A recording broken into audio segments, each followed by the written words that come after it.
Hello, my dear students. Again, very welcome to all of you in our online Pathshala. And we are taking class 11 physics का एक chapter it is vector algebra. Okay, vector algebra में maximum concept हम cover कर चुके हैं. What is meaning of vector, how we can differentiate vector and scalar, कैसे हम vector का रिप्रेजेंटेशन कर सकते हैं बाय पुटिंग इन एरो, और एरो की हेल्प से आप कैसे किसी वेक्टर को रिप्रेजेंट करते हैं ग्राफिकली. हमको पता है कि अगर उस एरो का मैग्नीट्यूड, उस एरो का लेंथ जो होगा वो वेक्टर के मैग्नीट्यूड को रिप्रेजेंट करेगा, तो हम ग्राफिकली ही वेक्टर को रिप्रेजेंट करेंगे और उसके सारे कॉन्सेप्ट को समझेंगे. इस लेक्चर में हम बात कर रहे हैं वेक्टर एडिशन की. वेक्टर एडिशन स्केलर एडिशन से टोटली डिफरेंट होता है. वेक्टर एडिशन में हमको ग्राफिकल कॉन्सेप्ट का यूज़ करना होता है, ग्राफिकली हम सारी चीज़ों को देखेंगे. ओके, ग्राफिकल ही जैसे ट्राइंगल की हेल्प से या पैरेललोग्राम की हेल्प से ही हम क्या करेंगे, दो वेक्टर का एडिशन करेंगे. ओके, तो इस लेक्चर में हमको triangular law of vector addition देखना. हमारे पास में अलग अलग कॉन्सेप्ट होते हैं वेक्टर को ऐड करने के लिए. हम बात करेंगे triangular law of vector addition की. ओके, तो सबसे पहले हम बात कर रहे हैं एडिशन ऑफ टू वेक्टर. हम बात कर रहे हैं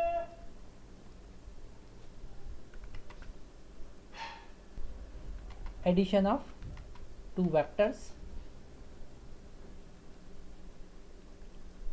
दो वेक्टर को किस तरीके से हम ऐड कर सकते हैं. ओके, और इसके लिए हम दो कॉन्सेप्ट का यूज़ करेंगे. फर्स्ट हमारे पास में है triangular law of vector addition.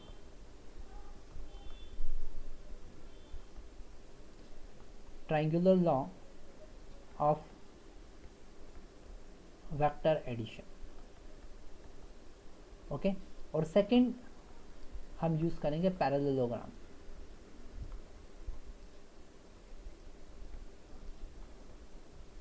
Law of vector addition. Okay, parallelogram law of vector addition. तो सबसे पहले इस लेक्चर में हम पूरा कॉन्सेप्ट देखेंगे triangular law of vector addition का. ओके, तो first we are talking about triangular law. Triangular law of vector addition. तो इसमें हम क्या बात करने वाले हैं, अगर किसी दो वेक्टर को जैसे ए वेक्टर हमारे पास में और बी वेक्टर हमारे पास में. ओके, इन दो वेक्टर को अगर हमने एक ट्राइंगल की हेल्प से, ट्राइंगल की दो साइड की हेल्प से रिप्रेजेंट किया, this is vector A from A to B, और vector B from B to C, ये B vector. Okay, if we are representing any two vector by two consecutive sides of a triangle, then the third side represent their vector addition. okay, third side क्या होगा, उनका resultant, या फिर are vector से हम denote कर रहे हैं, उनका रिजल्टेंट या फिर बोल सकते हैं addition. So this r vector is equal to a vector plus b vector. मतलब आपने, sorry, it is small b vector, मतलब आपने ए सी वेक्टर को लिखा a b vector plus b c vector. Okay, तो यहाँ पर ध्यान रखना है आपको, जबकि भी आप ट्राइंगुलर लॉ का यूज़ करें तो बी, जैसे यहाँ पर बी और बी साथ में है, ऐसा ही होना चाहिए. आप ऐसा लिख सकते हैं कि a b vector plus c b vector. Okay, a b vector plus b c vector, then a c vector, a to b plus b to c is equal to a to c. Okay, यहाँ displacement का भी concept हम समझ पा रहे हैं. तो what is the triangular law of vector addition? If we represent any two vectors using triangular law, using two sides of a triangle,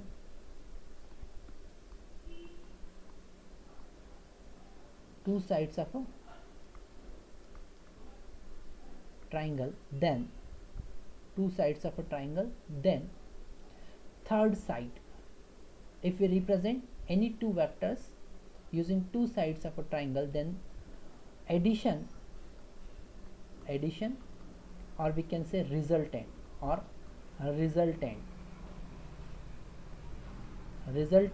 addition or resultant is represented by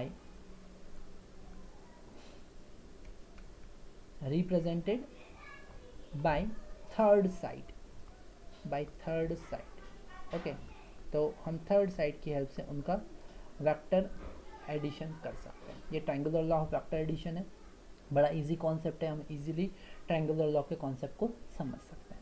okay, अब इसका कैसे हम यूज़ करें, इससे related एक छोटा सा concept और हम देखते हैं। हमने देखा a to b vector, b to c vector, okay, a to b vector, b to c vector, a से आप b पे गए तो हमको a वेक्टर मिला, okay, b to c vector तो हमको b वेक्टर मिला, ओके, और इन दोनों का addition r vector is equal to a vector plus b vector. इसे हम थोड़ा सा अलग तरीके से लिखते हैं। अगर हमने ac वेक्टर फाइंड करना है तो हम लिखेंगे ab vector plus bc vector, okay, तो हमको मिला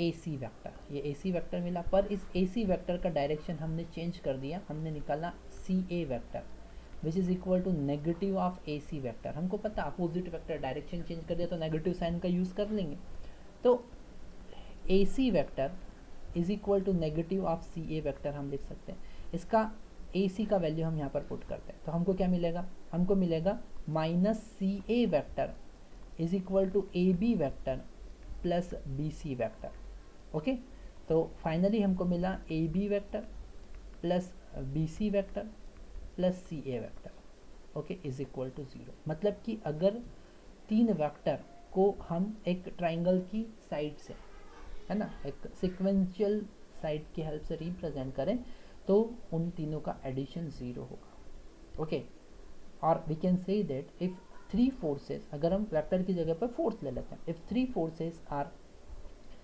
represented by three sides of a triangle, then the addition is equal to 0, the resultant of these three forces equal to 0, okay। तो यहाँ पर आपको एक कॉन्सेप्ट को समझना है, इस कॉन्सेप्ट को समझना है। बहुत सारे क्वेश्चन इससे रिलेटेड आते हैं, जैसे कि आपको 10 10 20 क्या ये वेक्टर का कॉम्बिनेशन पॉसिबल है, इनका रिजल्टेंट 0 होगा, तो हाँ हो सकता है। क्यों? क्योंकि हम एक ट्राइंगल ऐसा बना सकते हैं जिसमें 10 10 20 की साइड्स होती है, ओके। तो इस तरीके से हम कॉन्सेप्ट को समझ सकते हैं, ओके। एक और कॉन्सेप्ट को हम समझते हैं, इस ट्राइंगुलर लॉ की हेल्प से एक कॉन्सेप्ट को हम समझते हैं, बहुत इंपॉर्टेंट कॉन्सेप्ट है, जरा ध्यान से देखिएगा। आपको पता है कार्टेशियन कोऑर्डिनेट सिस्टम होता है जिसमें एक्स एक्सिस, वाई एक्सिस और जेड एक्सिस होती है ना। 10th में हमने कार्टेशियन 2D सिस्टम देखा है जिसमें एक्स एक्सिस और वाई एक्सिस की बात की थी, और यहाँ पर अब जेड एक्सिस भी हमने ले लिया, ओके।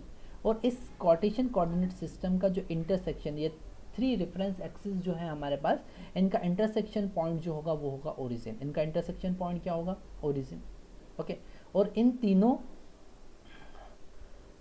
ये ओरिजिन और एक हमने पॉइंट कंसीडर किया ए, इस पॉइंट को अगर हम ओरिजिन से मिलाते हैं, इस पॉइंट को अगर हमने ओरिजिन से मिलाया तो हमको एक वेक्टर मिला, और इस वेक्टर को हम कहेंगे r1 वेक्टर।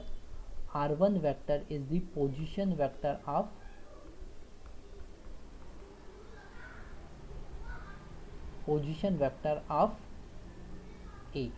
ए का पोजीशन वेक्टर।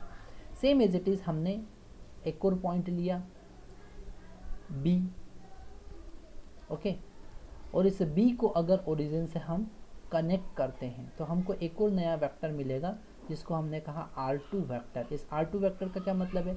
ये r2 वेक्टर है position vector of 2, position vector of B का पोजीशन वेक्टर, ओके। अब हमको डिस्प्लेसमेंट वेक्टर फाइंड करना, मतलब अगर हमने ए से बी को कनेक्ट कर दिया, ठीक है, तो जो वेक्टर मिला इसको हमने लिखा r21 vector. What is meaning of r21 vector? Okay, it is the vector A B जो ए बी साइड को रिप्रेजेंट कर रहा है, okay. This r21 vector is position of 2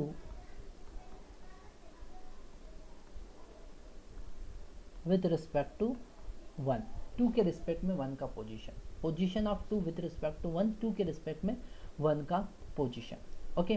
तो यहाँ पर अगर आप ओरिजिन के रिस्पेक्ट में किसी पॉइंट का पोजीशन बताते हो तो उसको हम कहेंगे पोजीशन वेक्टर। अगर किसी दूसरे पॉइंट के रिस्पेक्ट में, तो हम कहेंगे position of 2 with respect to 1। Okay, अगर हम यहाँ पर ट्राइंगुलर लॉ का कॉन्सेप्ट यूज़ करें, बाय ट्राइंगुलर लॉ,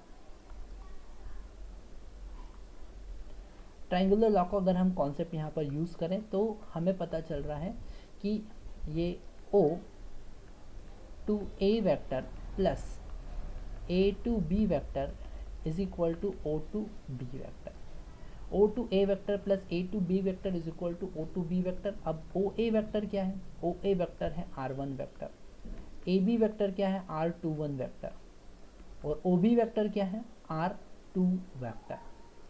ओके, तो यहाँ पर R21 वेक्टर जो है हम लिख सकते हैं R2 vector minus R1 vector. Okay, मतलब कि आपने R21 vector, vector joining 2 point A और B को कनेक्ट करने वाले वेक्टर का वेक्टर कैसे फाइंड किया है वो देखा है यहाँ पर। इसे हम कहेंगे displacement vector from A to B, इसको हम डिस्प्लेसमेंट वेक्टर भी कह सकते हैं। Okay, displacement vector. ओके, और हेडिंग हम लिख सकते हैं वेक्टर ज्वाइनिंग 2 पॉइंट्स। ओके, हमने क्या पढ़ा यहाँ पर? हमने पढ़ा वेक्टर ज्वाइनिंग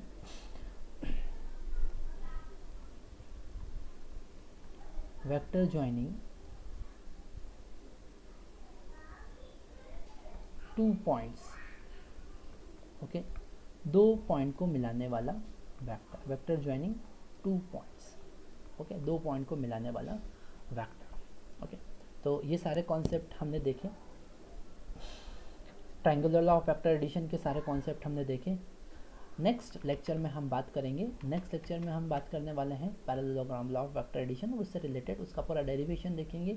ट्रायंगुलर लॉ की हेल्प से भी आप रिजल्टेंट फाइंड कर सकते हैं, मैग्नीट्यूड फाइंड कर सकते हैं, एंगल फाइंड कर सकते हैं, और पैरेललोग्राम लॉ की हेल्प से भी आप एंगल फाइंड कर सकते हैं, रिजल्टेंट फाइंड कर सकते हैं। पर एक एक करके हम सारा कॉन्सेप्ट नेक्स्ट वीडियो में देखने वाले हैं।